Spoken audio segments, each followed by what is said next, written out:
చూడండి, బాగా ధనము సంపాదించాలి, అదే విధంగా ఒక ధనవంతుడిలా మనము చనిపోవాలి, ఒక లగ్జరీ లైఫ్ ని అనుభవించాలి. పేదవాడిగా పుట్టడం అది మీ తప్పు కాదు, కానీ పేదవాడిగా చనిపోవడం అది ఖచ్చితంగా మీ తప్పే అవుతుంది. చూడండి, ఎప్పుడైనా సరే మనం బాగా ధనము సంపాదించాలి అని అంటే మన జాతకంలో శుక్రగ్రహ అనుగ్రహం మన పైన ఉండాలి.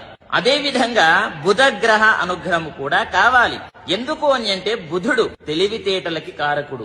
ఎప్పుడైనా గమనించండి, కొంతమంది బాగా శ్రమించి పని చేస్తారు, అదే విధంగా కొంతమంది తెలివితో పని చేస్తారు. తెలివితో పని చేసేటటువంటి వాళ్ళకి బాగా ధనం వస్తుంది, వాళ్ళు వేరే వాళ్ళకి పని చేపిస్తారే కానీ వాళ్ళు చేయరు, వాళ్ళు కోటీశ్వరులు అవుతారు. శ్రమించి పని చేసేటటువంటి వాళ్ళు ఎప్పటికీ కోటీశ్వరులు అవ్వరు.